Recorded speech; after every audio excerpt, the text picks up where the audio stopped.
Hi friends, welcome back to Subhash kitchen. ఈరోజు నేను పెళ్ళిళ్ళలో స్పెషల్గా చేస్తారు కదా వంకాయ శనగపప్పు కర్రీ. చాలా బాగుంటుంది కదా టేస్ట్. సో నేను ఈరోజు అదే కర్రీ చేశానండి. టేస్ట్ అయితే సేమ్ అట్లనే వస్తుంది. చాలా సింపుల్గా చేసేసుకోవచ్చు మనం ఇంట్లోనే. టేస్ట్ చాలా బాగుంటుంది. ఒక్కసారి ప్రాసెస్ మొత్తం చూసి మీరు కూడా డెఫినెట్గా ట్రై చేయండి. ట్రై చేసి మీకు ఎలా వచ్చిందనేది కామెంట్ సెక్షన్లో తెలపండి. మనకు పెళ్ళిళ్ళలో నాన్ వెజ్ వేయరు కదా, సో నాన్ వెజ్ వేయకపోయినా నాన్ వెజ్ తినేటట్టు ఉంటుంది కర్రీ అయితే. మనకి ఎక్కువ పెళ్ళిళ్ళలో పొటాటో కర్రీ అలాగే వంకాయ శనగపప్పు కర్రీ వేస్తారు కదా, సో ఆ కర్రీని నేను చేశాను. ఒక్కసారి మీరు కూడా ట్రై చేసేయండి. ట్రై చేయాలంటే ప్రాసెస్ అయితే తెలియాలి కదా. సో ఇప్పుడు లేట్ చేయకుండా మనం ప్రాసెస్లోకి అయితే వెళ్ళిపోదాం. చూడండి, వంకాయ శనగపప్పు కర్రీ కోసం నేను తీసుకున్న ఐటమ్స్ 2 పెద్దవి తెల్ల వంకాయలు తీసుకున్నాను. ఈ కర్రీకి తెల్ల వంకాయలు అయితేనే బాగుంటుంది. సో మీడియం సైజు 2 ఆనియన్స్ చిన్న చిన్న ముక్కల కింద కట్ చేసుకున్నాను. అలాగే ఒక చిన్న కప్పు అంటే ఒక 3 స్పూన్స్ పచ్చెనగపప్పు నేను ఒక హాఫ్ అన్ అవర్ ముందే నానబెట్టేసుకున్నాను. అలాగే ఒక 4 పచ్చిమిర్చి మజ్జిగ చీల్చుకుని ఉండించుకున్నాను. ఇప్పుడు మనం కర్రీ ప్రాసెస్ అనేది స్టార్ట్ చేసేద్దాము. కర్రీ చాలా బాగుంటుంది, డెఫినెట్గా ట్రై చేయండి. ఓకేనా. ఇప్పుడు లేట్ చేయకుండా మనం ప్రాసెస్లోకి అయితే వెళ్ళిపోదాము. పెనంలో 3 స్పూన్స్ ఆయిల్ వేసుకున్నాను. ఇప్పుడు ఆనియన్స్ వేసుకోవచ్చు. ఈ ఆనియన్స్ మనకు కొంచెం మగ్గాలి, కొంచెం లైట్గా బ్రౌన్ కలర్ వచ్చేంత వరకు వీటిని వేపుకోవాలి. మనకి ఆనియన్స్ వేగేలోగా ఈ వంకాయలు ఉన్నాయి కదా, మనకి వంకాయలని కొంచెం సన్నగా పొడవుగా కట్ చేసుకుని పెట్టుకుందాము. ఆనియన్స్ ఇలా సగం వేగినప్పుడు ఒక 4 పచ్చిమిర్చి ఇలా చీల్చుకుని వేసుకుందాము. వీటితో పాటు మనకి పచ్చిమిర్చి కూడా వేగుతాయి. ఇంకా మనకి ఆనియన్స్ అనేవి ఇంకా కొంచెం వేగాలి. చూడండి, మనకి ఇలా ఆనియన్స్ కొంచెం బ్రౌన్ కలర్లోకి వచ్చిన తర్వాత 1 స్పూను అల్లం వెల్లుల్లి పేస్ట్ వేసుకుందాము. అల్లం వెల్లుల్లి పేస్ట్ వేసేసుకుని బాగా కలిపేసుకుని మనకి అల్లం వెల్లుల్లి పేస్ట్ కూడా పచ్చివాసన అనేది పోవాలి. మొత్తం అంతా బాగా కలిపేసుకుందాము.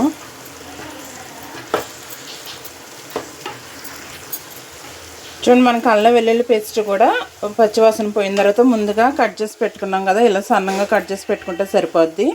ఇవి ఇప్పుడు వేసేద్దాము. వంకాయ ముక్కలు వేసేసుకుందాము. ఇలా వేసుకుంటే మనకి వంకాయ ముక్కలు అనేది బాగా మగ్గుతాయి. మగ్గడం వల్ల సాఫ్ట్గా ముక్క అనేది సాఫ్ట్గా అవుతుంది. అందుకని ఇలా ముందుగానే వేపేసుకోవాలి. ఇప్పుడు మనకి వంకాయ ముక్కలు కొంచెం మగ్గాలి. మూత పెట్టుకుని వంకాయ ముక్కలు మగ్గించుకుందాము. చూడండి, మనకి వంకాయలు ఎలా సగం మగ్గిన తర్వాత ముందుగా నానబెట్టుకున్నాం కదా పచ్చెనగపప్పు, అది వేసేసుకుందాము. ఒకవేళ మీకు పచ్చెనగపప్పు నానబెట్టే టైం లేకపోతే ఉడకబెట్టేసుకోండి, సరిపోద్ది. మనకి ఉడకబెట్టుకుని వేసుకున్నా పర్వాలేదు, ఇలా డైరెక్ట్గా వేసుకున్నా పర్వాలేదు. ఈ మనకి పచ్చెనగపప్పు వేసిన తర్వాత ఒక 5 నిమిషాలు ఉంచుదాము ఇలాగా. చూడండి, మనకి వంకాయ ఇలా బాగా మగ్గిన తర్వాత ఇప్పుడు కారం ఉప్పు వేసేసుకుందాము. కారం అనేది మీ కారం తగ్గట్టు వేసుకోండి, ఎందుకంటే పచ్చిమిర్చి కూడా వేసాం కాబట్టి ఆ కారం ఈ కారం చూసుకుని వేసుకుంటే సరిపోద్ది. నేను 1 స్పూన్ కారం వేసుకున్నాను. అలాగే టేస్ట్కి తగ్గ ఉప్పు వేసుకుంటున్నాను.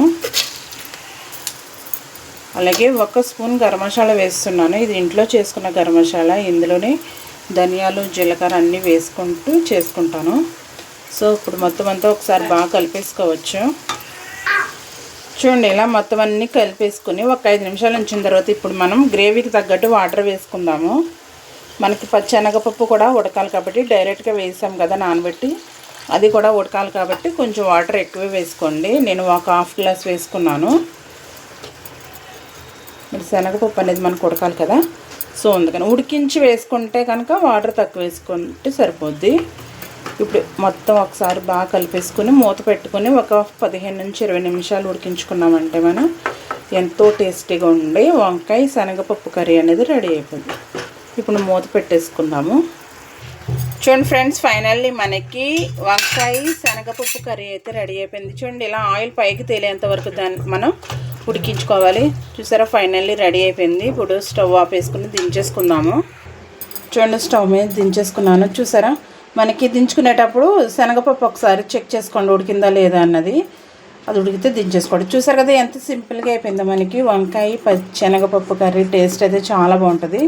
సో మీరు కూడా డెఫినెట్గా ట్రై చేయండి. చాలా సింపుల్గా చేసేసుకోవచ్చు. మార్నింగ్ టైం కూడా చాలా ఈజీగా అయిపోద్ది. సో డెఫినెట్గా ట్రై చేయండి, టేస్ట్ కూడా చాలా బాగుంటుంది.